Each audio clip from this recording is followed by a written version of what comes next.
The Federal Reserve cut interest rates by a quarter point for the second time this year. Tariffs are pushing up prices in some categories of goods, resulting in higher overall inflation.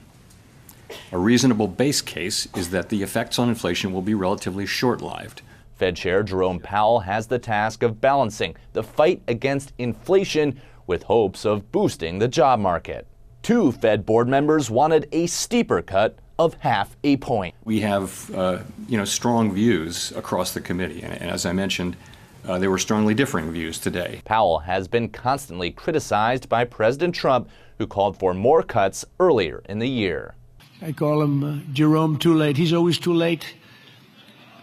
Jerome Too Late Powell. In a challenging hiring market, major companies like Amazon, Target, and UPS have recently cut thousands of jobs.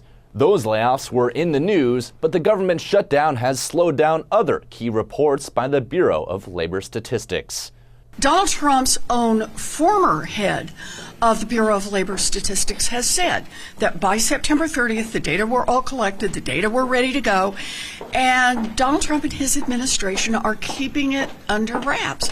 The news came just ahead of President Trump's highly anticipated trade meeting with Chinese President Xi Jinping, and as the stock market has been surging, largely driven by AI. Last month, Fed officials also predicted a third cut happening in December. Powell says that's not guaranteed. In New York, Connor Hansen, Fox News.